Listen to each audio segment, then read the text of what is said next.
God, we are officially live. I am so excited. Happy Friday, everyone. And not just in the United States, but all over the globe. So excited that you're all here and joining us on this amazing conversation that I actually personally never got to have or be part of.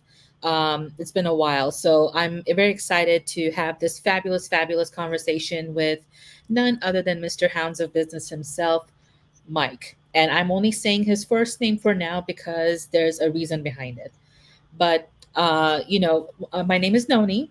For those of you who don't know me, my name is Noni. I live here in San Francisco, California. And I am very excited to connect with different people from different parts of the country and the world, get to learn about them, get to know their ups and downs, their ticks, motivations, whatever have you, and build communities that way because you never know who can support who from wherever based on culture differences, perspectives, and any form of growth opportunities. So, the one interesting fact about me and Mr. Hounds of Business that we found in common afterwards was that we're both from the South. Now, I did mention that I'm from San Francisco. I live in San Francisco. But the thing is that I moved here from Birmingham, Alabama. I was there for about 8-ish years. And then I was in Atlanta, Georgia, specifically Newnan, Georgia, for 2 years prior to that. So 10 years I've spent in the South eating Southern food, all fried foods, all, things that make us fat or heavy, any barbecues, experts in barbecues, all that good stuff. So, which is why I'm so excited that Mike has joined us today. So, Mike, thank you very much for taking the time out of your busy, busy, busy schedule for joining us. Oh, it's my pleasure. I'm thrilled to be here, and the hat game is strong. Man, the hat game is strong, ain't it, Royce? Ain't it, Earth Mama, Jackie? Absolutely. No, it's a pleasure to be here, and y'all are South. Y'all are more Southern than me. That's even crazier. So the folks who are watching worldwide, they're deep South, man. And you got Sindal back there. She's more South of us all. So I love rolling with you, ladies. You guys are great. And I see what you're doing back there. You're creating some amazing stuff, Noni. Amazing. Good job. Birds of a feather. Birds of a feather flock together. Thank you so much, Mike. I No really problem. appreciate that. Really appreciate that. And you're absolutely right. Sindal is like in between. So from the deep south, in between, and then you are all the way in the northern south area. So that's where we all connect. So the first thing that I actually wanted to mention is during the intro, I stated that I don't want to mention your last name just yet because you and I had this conversation earlier that I was having a little bit of a tough time pronouncing your name. So for those who are or were in the same position as me, can you please confirm how you pronounce your last name? Very, very simple. First of all, I only make you call me Mr. Ashabraner if I don't like you that much. So most people don't even have to say it. But it's Bran, like bran flakes, Bran. It, it, it's German. It's German descent. So Ashabraner is what they usually, but it's Ashabraner. So we're good. So Ashabraner. I got, yeah, we got Ingo. He's in the Hound, so he's from Germany. We'll have to ask him how they would say it. But yeah, it's a German descent, and you call me Mister Mike. That's better, or Redneck is even better. So we're good. Daggum straight, right? Daggum straight. Daggum straight.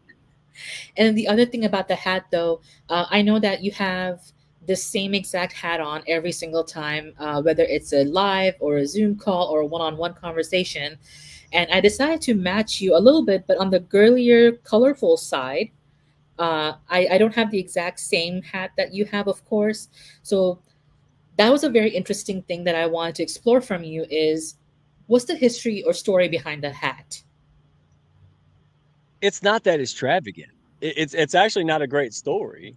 So I'm glad I'm on Noni's show where it will be a good story. But I just hiked a lot. I love to hike. That's why I like to wear the camo stuff because military grade stuff works well, right? And because I haven't been in the military, I was a fireman for 8 years, and so I never wore hats much, but I wore them when I was out, doing country people stuff, shoot guns, whatever. And but I always liked it. I always felt more at home in the hat, right? Doing yard work or whatever. And so I just never thought in a million years that I would be able to wear it in business there, right? Or, that it would become a part of, my business. Because at that time, Noni, I didn't see, I saw a big separation between me and business. And it wasn't even dawned on me that the two could be the same, right? So at that time, I just kind of had, the Clark Kent Superman thing going on, and a lot of us do that, right? I mean, hey, people in the comments, hey, chime in on it because, you know, we're taught all this crap, and sometimes it ain't true. I mean, I'm finding out right now that I'm sure you're going to get into it. 95% of the self help section is crap. I mean, it doesn't work, at least not for me or people like me. So, I just kind of liked it. It's kind of like the older ladies in the garden with the big hat. It's but I never thought it would be a thing. Like, I never thought it would be an identifier. So people are like, "Oh, I see the hat. I know who that is." I never crossed my mind. I just now everybody thinks I'm bald. That's the funny part. I'm not bald. I have hair. It's just thinning out a little bit. So, yeah, not a great story, but it's true. No, it's not a matter about a great story or not a great story. It's more about how did the trend start or how did something start and it stuck with you. And the reason why I say that is because back when I was in my college days, I used to have this really weird fascination with sunglasses. And the way I would do is, wherever I would go, I would find the most unique sunglasses ever. And it's not like, oh, just the regular type of glasses that you have on right now, but I actually found like Bloody Mary sunglasses, and they covered half of my top forehead or top of my first top of my head or face, excuse me. Yeah. So I got glasses like that, and then I have massive glasses that say Merry Christmas with the leaves popping out of the sunglasses. So that was my trademark without even realizing it. It's not an exciting story, but it is what makes us who we are, and our specialty comes from it. Well, it was actually my mentor. After now that you said that, I was like, I now remember. I'm getting I forget everything nowadays. But it was the guy who mentored me on LinkedIn for the first time. I talk about him in my group call every week. But he's the one that said, just put it on. Like just be yourself, and we'll get into this, but and it was Tanya Eberhardt who obviously, brand face, right? So she's the one that helped brand and dial my message in. And she's the one that's like, hey, no, keep this. And if you look real careful, it was actually a little blue bucket hat that I wore the most of the time. People don't know that. So this was mine. It was big, but not too big, and kept the sun off my neck, kept it less red, and there you go. Right. But I love that because I know some other folks, they like, I know them by their glasses, or something like that. And it's cool, but yeah, it's just more. I think what was interesting is people would come for the novelty, but they would stay for the substance. Like they would come because they're like, I remember Tammy Fisher one time when I first got on my first live stream, didn't have a clue what I was doing. And she showed up and she told me, she's like, hey, honey, she was in her house. She's like, hey, honey, come look at this. This guy's doing his live stream from a deer stand, in his hat. And it looked like I was. I looked like I was up in the trees. But people stayed because we have something we're staying for. And I think that's anybody out there struggling with, should I be myself? Can I get away with it? Oh yeah. Will it be easy? No. But do it anyway. You'll figure it out. I mean, I was on the right track and the wrong train. I was letting myself out, and then I found the answers to the things I needed answers to. I found the people because I went out to plant seeds and I loved on the right people, and the right people took notice. So, it sounds crazy, but you're talking to a dude in a camo hat on Noni's show with all these amazing people. I mean, it's proofs in the pudding, right? As we say in the South, proofs in the pudding. Dang 'em straight. That's another Daggum one. straight. Yes, ma'am. Good times. See, we're like a train. This show's starting to pick up now, baby. It's not going to stop, is it? It's going Of to get course. going. Tell your Absolutely. friends. For sure. For sure. And one of the things it's true though. Tanya is absolutely right. Like a coincidence can be a happy coincidence, and then from there on leads to authenticity and whatever it is that we're actually looking for. So very much appreciate you sharing that story, because I think it resonates with a lot of people out there as well.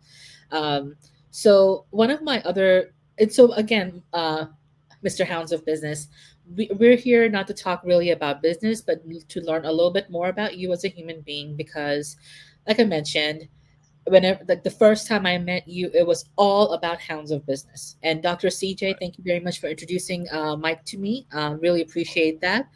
So, So when you and I first connected, it was all about, becoming part of the Hounds and what the Hounds does and what all the services the Hounds has to offer and all of that good stuff, which is fantastic. But I don't think we ever actually got to understand who Mike Ashabraner is. I'm probably mispronouncing your name again. So, and then, you and I had a private chat about some other items that we were not going to talk about this time around. But, there's something we all struggle in a way or the other to become who we are as human beings. And we'll get to that eventually. But what I really want to know, because you are a fellow Southerner, is what is your favorite type of beverage? Is it coffee or tea? We're from the South, and we're all about the sweet tea over there, and maybe Mountain Dew. But I need to know, what is your inspiration to? Well, not inspiration is not the right word, but what is it that you cannot go without as far as a beverage is concerned that will make you be yourself?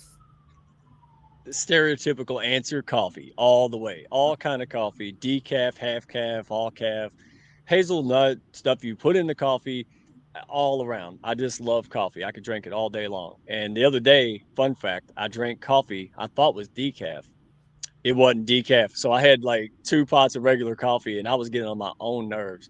Oh my gosh. And yeah, so if you ever mistake your coffee, just don't do a sales call. That's all I'm gonna say, man. But I love coffee, Nani, and I love hose water.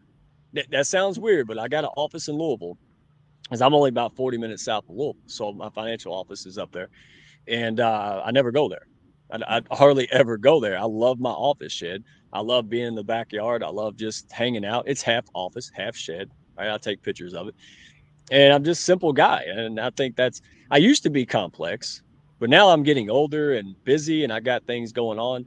I love to simplify. So, it's just black coffee for me. And, that's kind of the mantra for my life. I want to simplify everything. You start asking me, do you want creamer? It's not like, just go back there and give me what you think I should drink. Like it was, who's Zuckerberg says something goofy, like he just wear the same thing every day or lays that way you don't have to make a decision. I thought that was the goofiest thing I ever heard. But actually, I see the value in it. We got so many decisions to make, especially as business people and business owners and scale ups, and yeah, anything I could do. But yeah, coffee, that was a long way of saying coffee, wasn't it? But that's my trademark. I'm all right with it. What about you? You're a tea lady. You're a tea Uh, lady. Come on. the interesting thing about that is, okay, so I come from a different cultural background, Mike. So Mhm. coming to the United States, especially in the South, immediately after. So I grew up in the United Arab Emirates. For those of you who don't know me, Oh, I wow. grew up over there, and my parents are actually a mixture of Persian and Pakistani descent. So what they would do is they would drink a certain form of tea called chai, and it Mhm. has milk in it and whatever in it. It's disgusting to me. I'm so sorry for those who love it. I really apologize for that. But to me, one of the nastiest things I've ever had. So, but I do like sweet tea, surprisingly. I don't know how I ended up liking sweet tea, but this is something that I could drink all day, every day. And then coffee, I'm actually kind of agreeing with what you just said right now about getting older, and the mission in life is to get things done, and for that you need caffeine, and you can't be a diva about taste when you're trying to get things done. But uh but I am a Yeah. diva because with coffee, because I hate bitter things. And so I'll tell you my order from Starbucks, because it's right downstairs from where I live, and then maybe you can give it a shot and see if you like it, Mike, and then you can give me your detailed report on that. um, Okay. I I actually like venti, it can be any size, but iced coffee with soy milk and then toffee nut syrup. And toffee nut syrup is kind of like a different variation of hazelnut syrup. So it could be either or, but it tastes just as awesome as one or the other. So if you have a chance, try it out and let me know what you think. Yeah.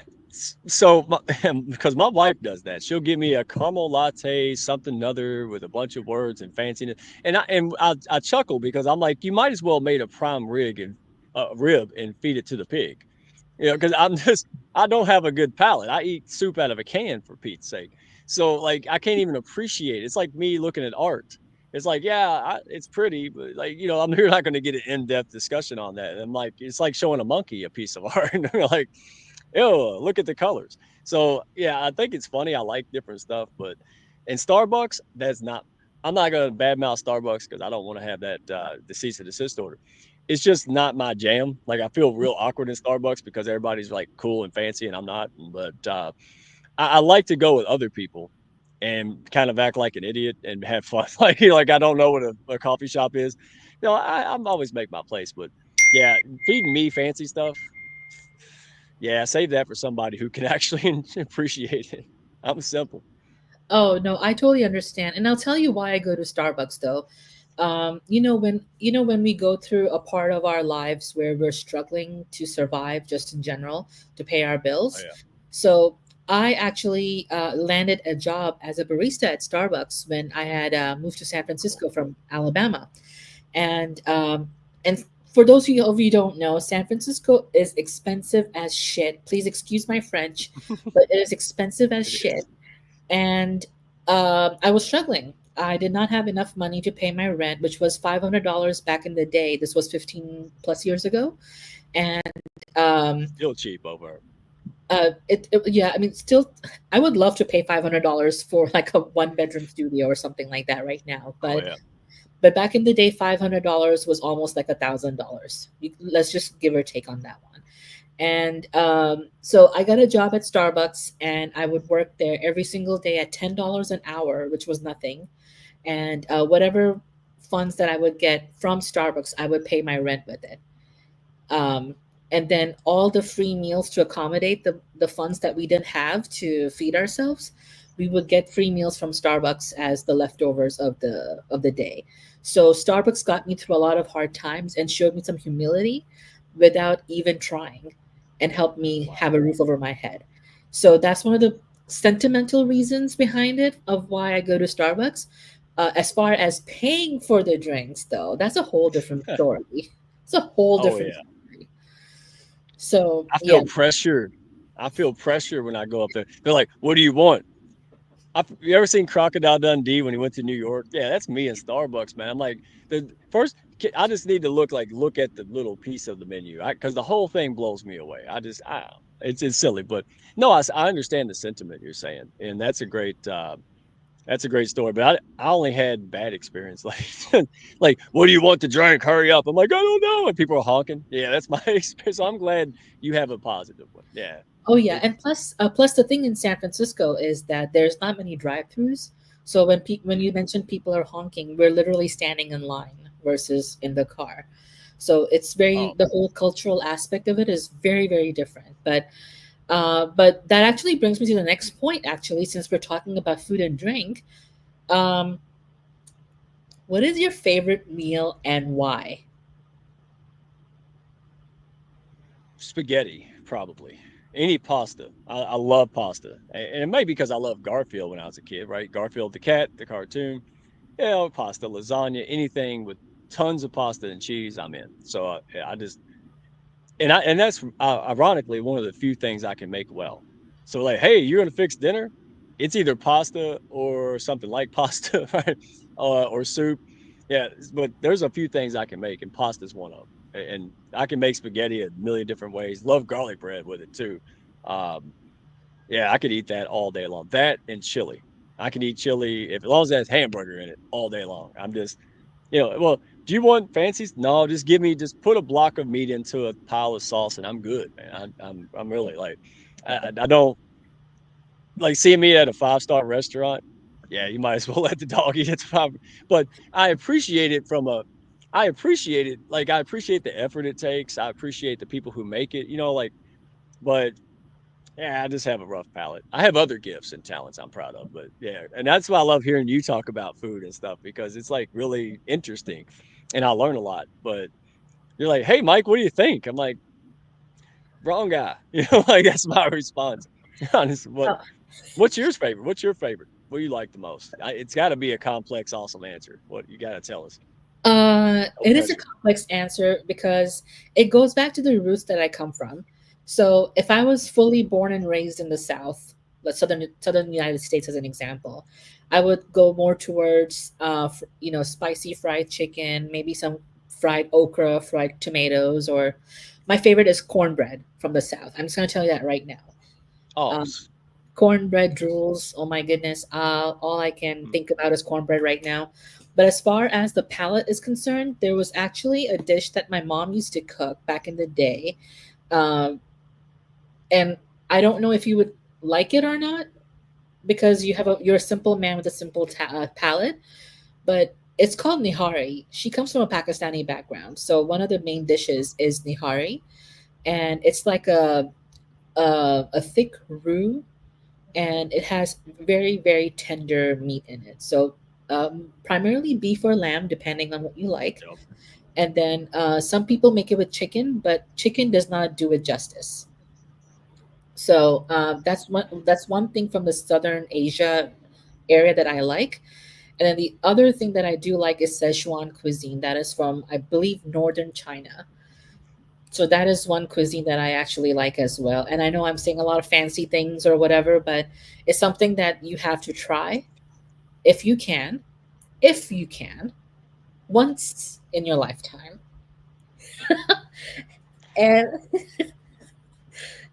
And Mexican food or Latin American food in general. Yeah, you're not talking about the Mexican food they put in the restaurant. You're talking about like real Mexican food. That's a big Yes. difference. Even I know that. I can taste the difference between like this some restaurant chain versus, you know, a lady cooking in her kitchen. Vastly different. I do love that. And oh, you want to hear something funny? Because all right, I'll give this to y'all because you jogged my memory. You're good for me, Nani. I appreciate you. Uh, so I just remember this. This is years ago, years and years ago. I was young, and so we had friends live next to us in the townhomes and apartments, and they were from East Africa. So they had a little birthday party. My little girl, I think she was like 2, right? So they invited her. We went over there, and they had like the full blown East African culture meal, everything. I don't know if you know much about East African food. They don't always cook everything. There you go. So me and this other guy shows up, and all their friends and family are there, and it's really obvious, you know. So we're sitting there, and my wife is going, "Are you going to eat that?" There was raw hamburger and stuff, like, and it was so funny that everybody eyes were on me. It was almost like it was a joke. I wasn't sure if they just couldn't believe I was going to eat that, right? Because nobody would, in my part of neck of the woods, you'd usually do that, or if they were playing a prank on me and they didn't, they were just going to see if they do it. I did. I took everything, the flatbread, all that stuff. And the looks on their faces was priceless. I'm just over like Cookie Monster, like yum yum yum on this block of uncooked meat, and they're like, "Oh wow, he actually did that." And I'm like, "Yeah." Again, how you gonna knock it till you try it?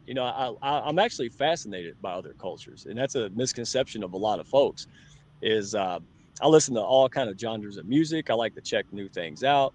I have limits. I can't do sushi stuff like that. I just can't. But I appreciate it, and I appreciate where people come from with that. So, and I can. And the problem I have is, and I used to work at a nonprofit that had a lot of people from the Middle East. So I was really scared because my palate is really it only works certain places. So it wasn't that their food was bad; it would hit me the wrong way, right? And so I was like, "You want to eat this?" And I'm like, "Yes," but I don't want to go because like vinegar taste really stifles me. So you know what I mean? Like it's a consideration, but I do have fun. And really, to be honest with you, it's more of the camaraderie, getting to know new people of a different culture. The food's just the means to the end. It was just getting to know folks on a level, and who cares if we're from Africa or United States? Like, you know what I mean? Like, if they show that on the news more often, then they would have less stupid news to put out there. Like, that's how the real people get down, right? It's like, well, everybody wants to make a race thing and all this stuff. Look, there's black rednecks out there. Nobody really cares. It's all what they show you. So go out there and explore, expand your horizons, pick up some other type of music, go try Nani's food. You know, live life, have fun with it. There you go. I made a PBS special out of that. Did you see that? I Okay. did good. Uh, Advertising different look at that. cultures. Let's promote that. But it's true, you know. And also, we live in the United States, and just yesterday we talked about fusion cuisine. So it's not like, oh, we can never have something, but yeah, it's all about the meals and all of that good stuff. So Yeah, um, and then, well, aside from that, like, we talk about camaraderie, we talk about food bringing people together, we're talking about things that people have in common that bring everyone together, right? And one of the things that we had discussed was being heart-centered. And I'll give you an example. So we just talked about food, and for me, if you're not putting your heart into that meal that you're preparing, then the meal does not come out as well as you would like. And the same thing, right. you say pasta, right? I'm all about that pasta life. But if you're not putting your heart into that cooking of pasta or the sauce or whatever it is that you're adding to it, then it's not going to taste the same. And I agree with so, that. yeah, so that for me doesn't just work in the kitchen, it works within communities as well. So, and you had mentioned that you are heart and human centric and all of that, but we want to go a little bit deeper in that area as to why is Mike Asherbrenner, sorry, Mr. Mike, where's It's Mr. Why good. Mr. Hounds of Business? Why is he heart centric and human centric? Uh, we all want to know that so we can not just be part of it, but also relate to it. Yeah, and first of all, I messed your first name up, so do not ever feel bad about I called you 3 different names today, and you're so gracious, so I appreciate you. Noni, right? See, did I mess it up? I call you Nani, and then I'm like, "It's not Nani." Okay. Noni. Yeah, that's a great question.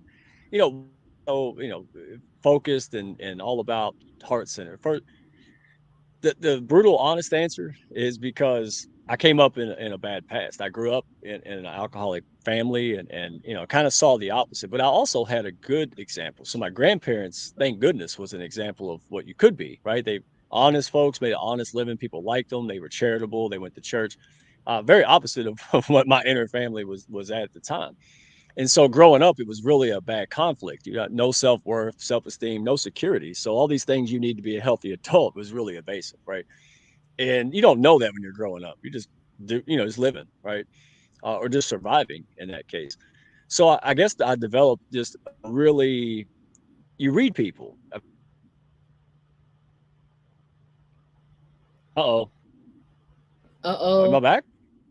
Yeah, you're. I can hear you Okay. now. It's like a magic trick. Everybody just disappeared. Sorry.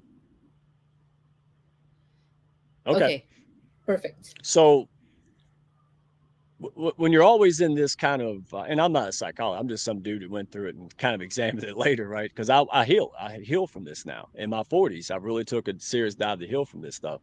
um, because I realized that my business, community, passion, impact is only going to grow to a level I am willing to grow, right? So oftentimes we think we have a marketing or a business problem, and we probably do, but we also have a spiritual problem or a mental block or some kind of confidence issue or some kind of wound that we're not healing, right? You can have the best scripts on earth and it ain't going to matter. You don't believe in you, who else is going to believe in you and your product, right? So coming from that, I've just realized when you study people, you watch people, you're trying to figure out, what's life about, what's going to come next. And so you become very empathic, a lot of people. And then you just unfortunately you can become a people pleaser and a doormat, right? And that was me. And you know, and I say that not to be pity party or anything. I say that because there's a lot of people who feel like I do. And here's the news flash. They're just better at hiding it than I was. So next time you encounter people and you think you're the only one that's got problems, everybody does. It's either they're A, not aware or ready to tackle those, or B, they're um they're healing, right? They're on the journey. And so for me, it was like I could tell if somebody didn't like me in nanoseconds. And that was a curse. To look at somebody and go, this person doesn't like me. How are you supposed to sell somebody when dadgum good and well they wish they wasn't in front of you? Right? Like think about it. But now I turned that into something else through the hounds. That was the conduit. But as you're trying to point out, where did that come from?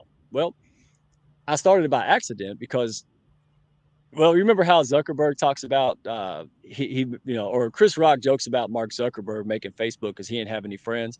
That's exactly what led to me starting the business. Right? It started that way as an accident, but we didn't create it from an accident.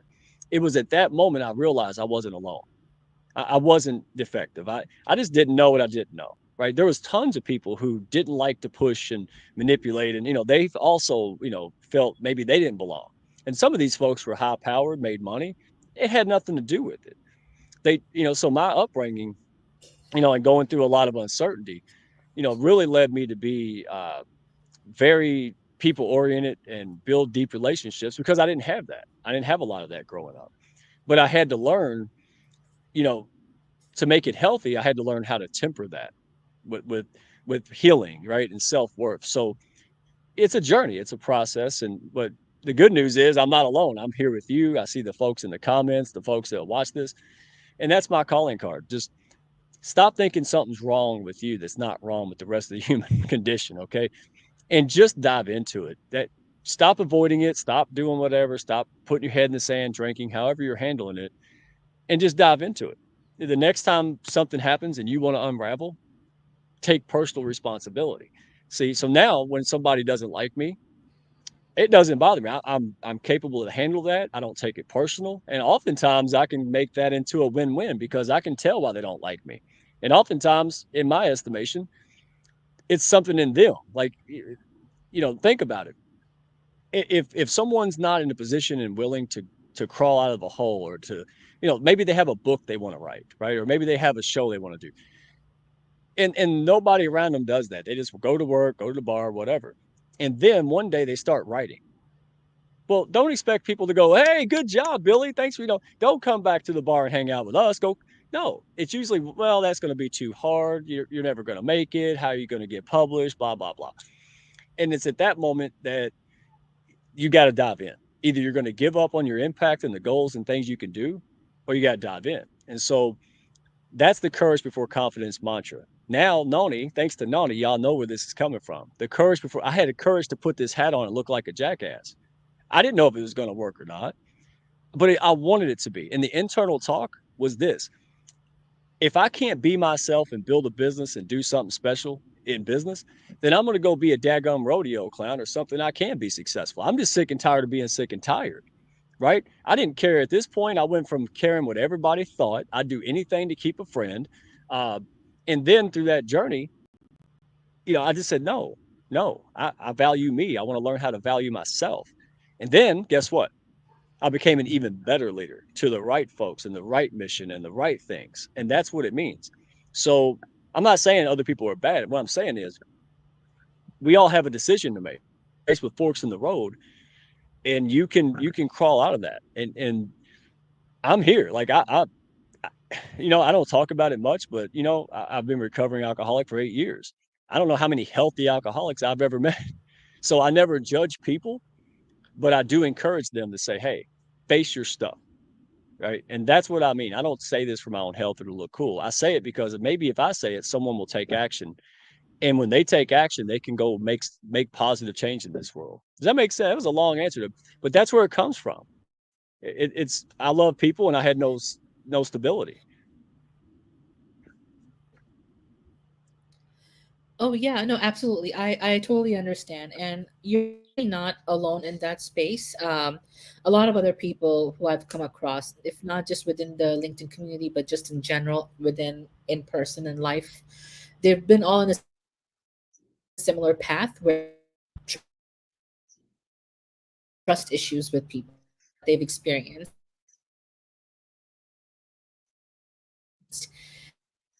Mike screen just freeze for a second. Okay, it was probably just me, but either way. So yes, I know exactly what you're talking about. People do end up developing trust issues with individuals.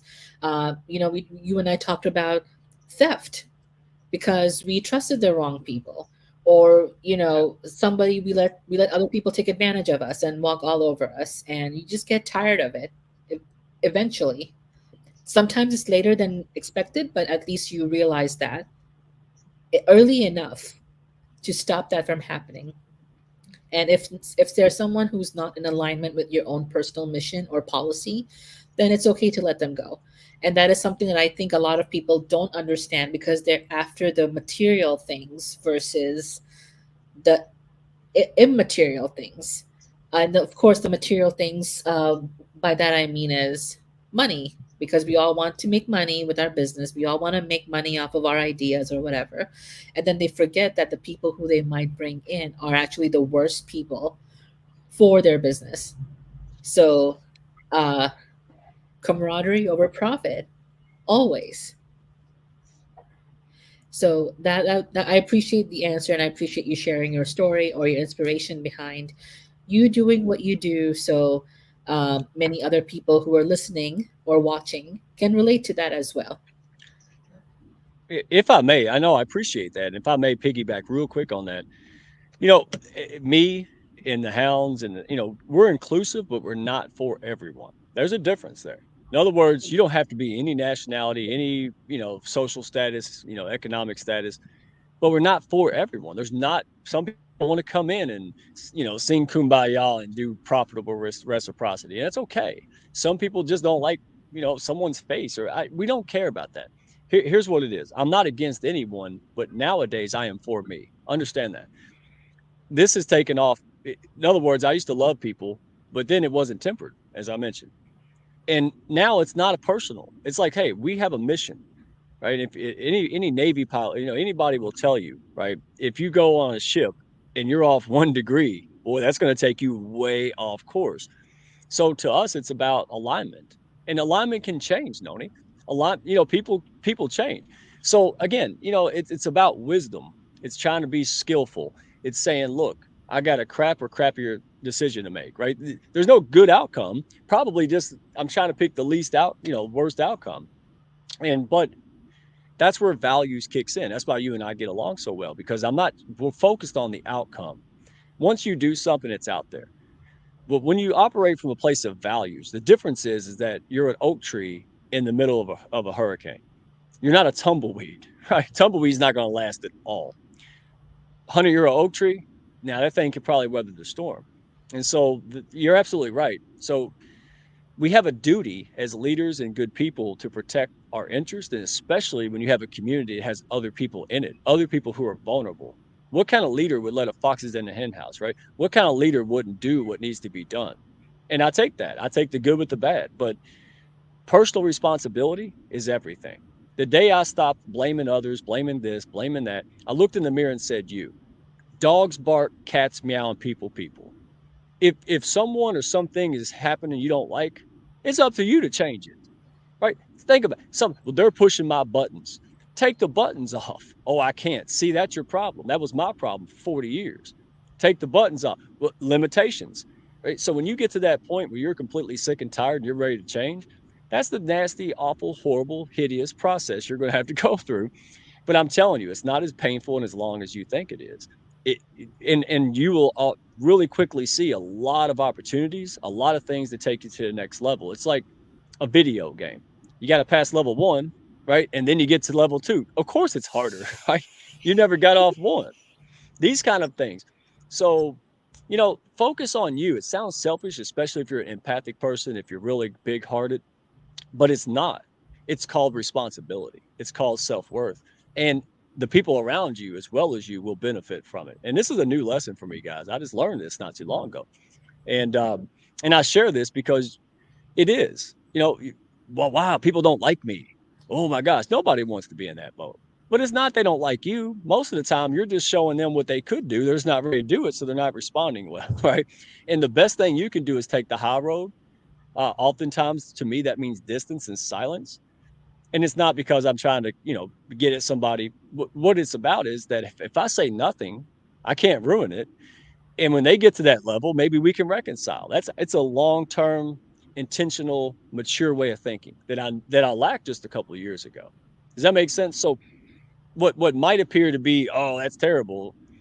No, what would be terrible is for me to respond back and burn every bridge, and we'll never reconcile. We'll never get there, right? So you got to define success and what happiness looks like to you, and then just go out there and make sure people see that. The right people will like it, the wrong people won't.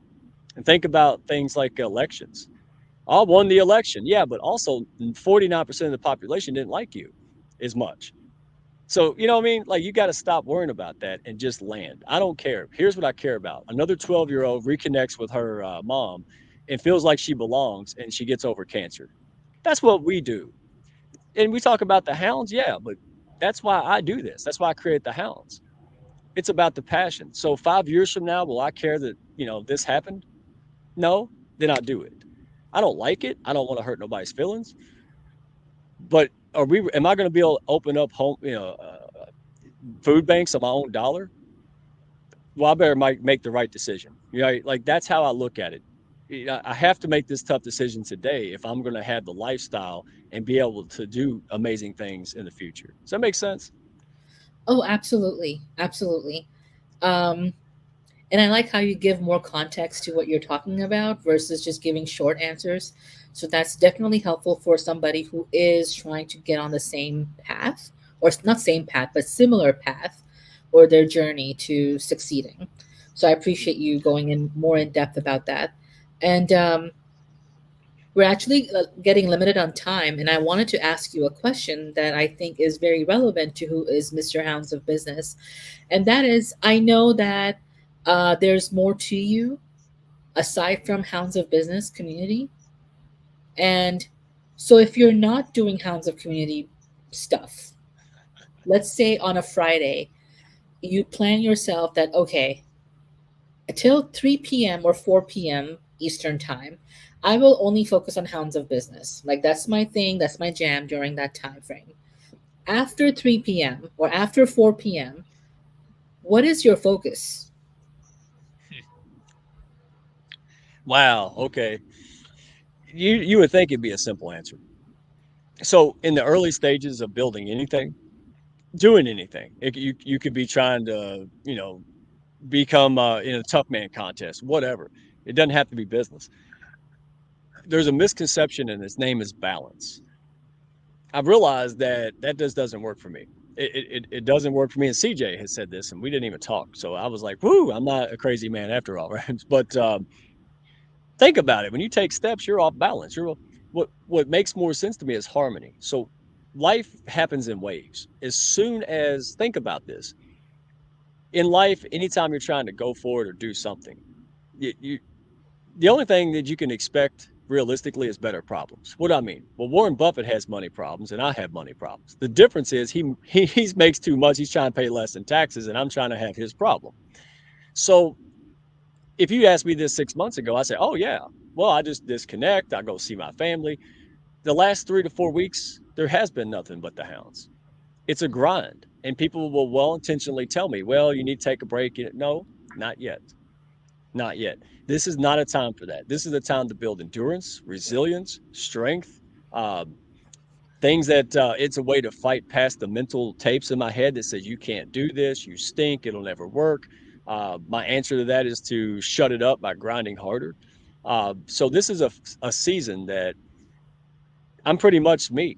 Everybody in this household has to center around me at this point, and they're in agreement to that. But you're right. Why am I doing this? Because if I can push and get this phase of my life, this new level of growth, when I get that accomplished, then I don't have to do it every day, right? So, my goal is, and I want people to know, once oh, I have time blocking, I have this under control.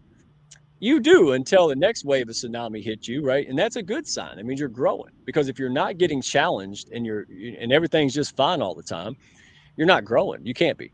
So to answer that question is I'm being more intentional. So I'm going to work till probably 2 a.m., whatever it takes. I might not sleep tonight because I am determined to spend time with my family this weekend because I haven't seen them. So when I'm not doing that, hey, I go to we got a national forest. What's that word? Arboretum. I can't even say it, man. Uh, we arboretum, man, something like that. So we're gonna go there. We're gonna have some time. I don't even care what it is. Whatever they want to do. What makes me happy is that they're happy, and that I'm just present. It's just like the food thing, right? Like I don't even really care what we're eating. I just like be around folks, and it's a good way to connect. But I do. I get real intentional. I don't watch TV anymore. People ask me, "Who you think's going to win?" And I say, me, what the heck are you talking about? They're like, no, it's about football. Listen, when I make the level I want to make, then I'll watch football. So most people work this much of their life in hopes they can enjoy this much.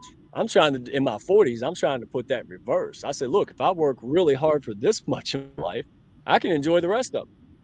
And so don't be careful of average and ordinary thinking because and I'm not saying it's bad. I'm saying I am no longer a part of that. I am going to next level. So saying stuff like, well, I'm not a morning person, you know what? Unless I want to sacrifice workout time, which I have, and family time, then I better become a workout. I better become a morning person. And this is where I'm at. So when I don't do it, it's whatever the family wants to do. She can paint my fingernails, my little girls, and Barbies, and just being cute and having fun. But that's it. My life is very limited because I love what I do and I see the result of it. So yeah, it's a lot of work, but it's not just a job. It's not just clocking in and out. This is something that is who I am. Now, it doesn't mean my identity's tied to it. Well, what if the hounds disappeared? I'd make something else, right? So, but it's the creation of it, it's the impact of it. But yeah, sometimes the lawnmower rides the guy, right? Instead of the guy riding the lawnmower. Mm-hmm. But if you're but it's gonna happen, and sometimes you gotta know and trust yourself. Everybody told me, "No, don't do that," and I'm like, "Okay, I hear you, I appreciate you might be right, but I'm gonna trust my gut, and I'm gonna go overdrive, because next week, I won't do that," right? Does that make sense? It does, it does, and I'll tell you one of the reasons why I asked you that question in the first place. That's a good I question. I know you're all about the grind, the hustle, all of that stuff, but I'm going back to the first time you and I ever had a conversation, and I noticed something that had nothing to do with the conversation that we were having, but it was present, and that was financial coaching. Right. And but this is definitely a conversation for next time. Definitely, we can go more in depth about what is financial coaching. But before we end the session, I did want to ask you, why did you use the word hounds to describe hounds of business? Yeah, I don't know. I honestly, so the best thing I can think of, and folks don't know this, great question, that we were just a group of people, had no name really. And then we Eagles, right? So you'll see pictures of the past and people doing this and stuff. Because we were just a group of people that were struggling through life trying to figure it out.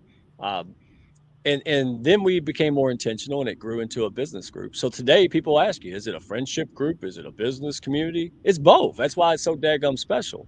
And that's what we're trying to maintain. So um yeah, I'm fading now. I forget. I'm losing track of the question, but um the hounds came out because I had a dog when I was 9 years old. And it was a Norwegian elk hound, which is a strange breed to be running around where I was living at the time, right? And we were poor and it was awful. Somebody shot this dog in the butt with a BB gun. And it was the sweetest dog ever. So we just pulled it in and it was a great dog. It's the Viking dog. It's the national dog of Norway. It's a pretty awesome dog. So I had to give that dog up though. We had to move. My mom, left the situation and we had to give that dog up. It was very hard. So a couple of years ago, right when I was with the Eagles or whatever the heck I was creating before it was the Hounds, was we went and got that same dog. And my wife did that. It was very sweet. Yeah. And but then, we put it on and I think that's where it came from. Hey, we're country, there's the hound, the elk hound. Why not? Right. I don't even know how it really formed. But and that's why you see the Rosie there. That's her name. And she passed away at 2. She had bad seizures and stuff, but I think it just evolved. Somebody, and that's what's beautiful about it. I don't even remember, right? It's not me. I just I just pulled together a bunch of people like Dr. X, right? Like on the X-Men. Or you just pull together a bunch of people and we come up with great things, right? So most of the greatness you see in the Hounds, it's not me. Again, I'm the guy with the stick at the orchestra. No, nobody paid $1,000 to see me do this number. But without me doing this, then it's not worth $1,000. The woodwinds and things aren't harmonized. But if I do this and I don't have woodwinds and people who can play the instrument, who am I? So it's a two-way street, and that's what I think's fun. I don't even know how, but we did it, and that's what's important. We did it together. That is great to know. And see, you were initially telling me before we went live that you don't know where the word hounds came from, but then now when you talk about where the hounds came from, the entire narrative is different. And we got to learn about Rosie, about the doggy, about, the history of it and all Yeah. of that stuff. So it all makes sense. So this is the reason why we try to, or I try to actually learn more about the human behind the business, because that's where it actually comes from. Who would have thunk that Rosie was the inspiration behind the word hounds in Hounds of Business, right? And then who would have thunk that Mike's palate is so limited that it's only with pasta and sauce. And he tried raw beef one time at an East African, household or whatever have you. Who would have thunk that? Because I thought you were a cheeseburger and fries kind of guy with a side of Coke and Yep. some extra stuff with that Coke, but you clarified that, so that's great. And go ahead. No, I also like electronic music. Yeah, Yeah. there you go. That's another.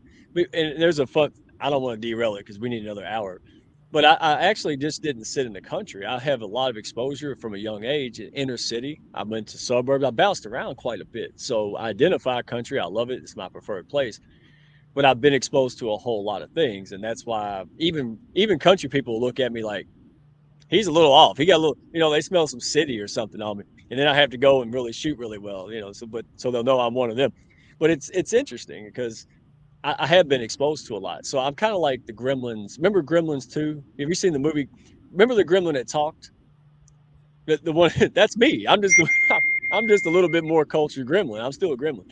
So, but it's fun. And, I taught country Cletus, right? I taught him Pilates, man. He's like, my knees hurt. And I'm like, hey, I learned some stuff. You can't break Pilates out in the country, dadgummit. But I did. And this is what I mean is but yeah, I was learning it, with Michael Gale. So, yeah, it's fun times. Have fun. That's the whole thing. Business and life doesn't have to be a drag. Even when you're challenged and you're going through healing and stuff, Hmm. look for the joys. Look for the people like Noni, right? Looking for the people and the opportunities to just have a good time and figure stuff out. You don't have to have all the daggum answers. And by the way, I love this opportunity. I know you're about to close, but thank you for this opportunity to talk about those things, about, me, because this is not a marketing ploy. This is not some stuff I say so people go, ooh, that was nice. This is 1000% from the heart. This is who I am, crust and all. And I think the mantra is if I can do it, who can't do it? That's the whole thing. And I'm not some guru on top of a mountain. I'm just some dude that took 40 years to get to the starting gate. But here's what I am. I hold a lantern up and I like, hey, I'm a 1 mile ahead of you. Watch out for that hole, right? Oh, don't struggle in the sticker bush. That's my job. And the farther I get up that mountain to success, the more I can reach back and help pull someone with us. That's the hounds of business, Noni. That's why we work so well together. We have Absolutely. the heart. Absolutely. Absolutely. I was trying to say absolutely, but I don't know if that really makes sense or not. So Absolutely, it does. absolutely. No, it's okay. Okay, that sounds good. As long as it works for you, it works for me. So Yes, I ma'am. think the last 6 minutes that we have left, I, for the people who are currently in attendance right now, and for those who are, team replay, if there was one, just one, not multiple, if there was one piece of advice that you'd like to share with someone who's just starting out as a young entrepreneur or an older entrepreneur or someone who's just, in their midlife right now, what piece of advice would you give them? Yeah, I love that question. So again, speaking as more of a practitioner, not a theorist, right? It's define success, define everything.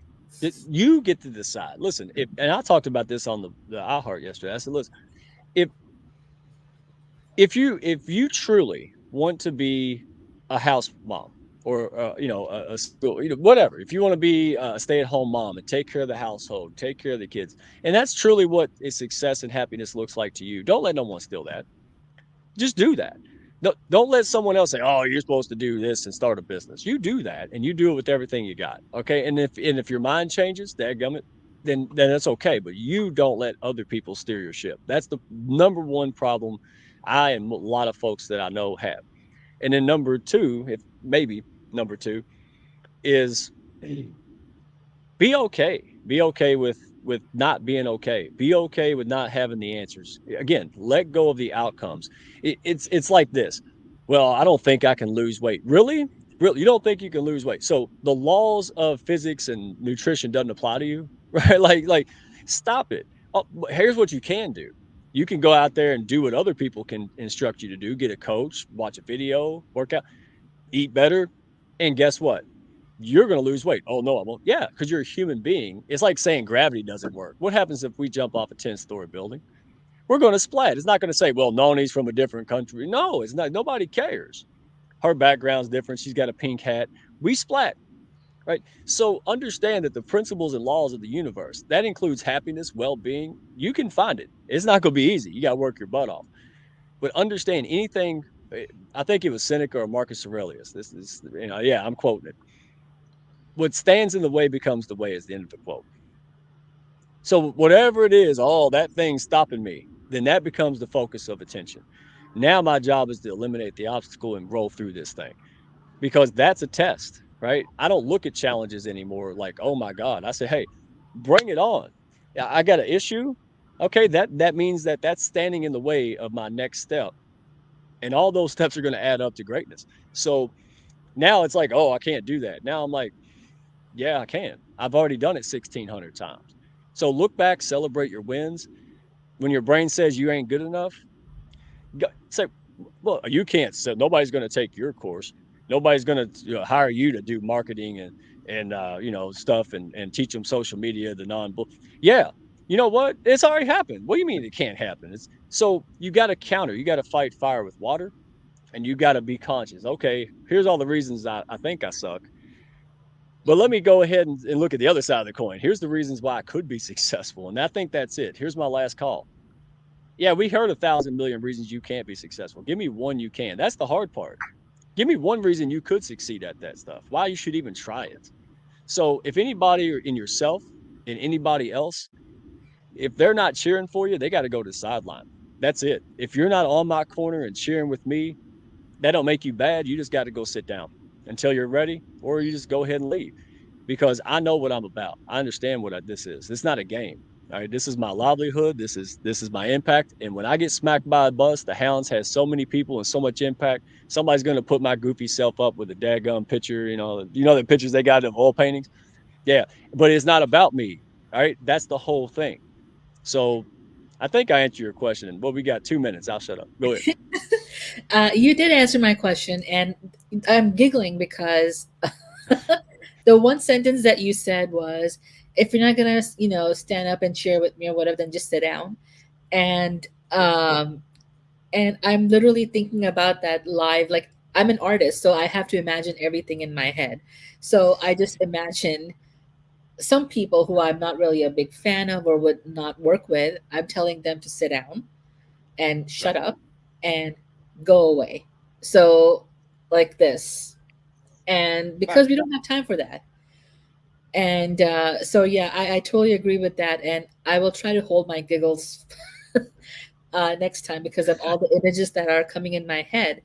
But yes, that was a great piece of advice for someone, regardless of age, who was trying to start a business for themselves or a professional career for themselves. And I just want to acknowledge the new people who just joined, and Michelle is one of them. Thank you, Michelle, for joining. Hi, Dr. New. Always appreciate you being here or you're supporting. So So, very much uh, appreciate your presence. We are coming at time, so I just wanted to kind of not kind of, but genuinely thank Mr. Hounds of Business, Mike, for joining us and giving us his time to share his story from a personal level to a professional level. We got to learn so many different things about him. That he likes pasta; it's his favorite food, and he can cook some daggum amazing pasta.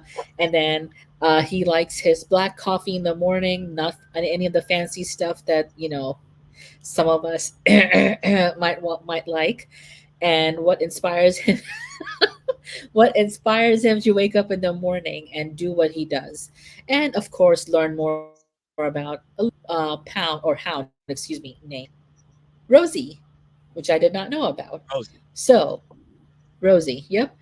And And so, with that being said, thank you again, Mike. I really appreciate you being here and spending an hour with me, educating not just me, but not, well, teaching the right word, educating me and everyone else who's here about you, about your, personality, about your inspiration, about your journey,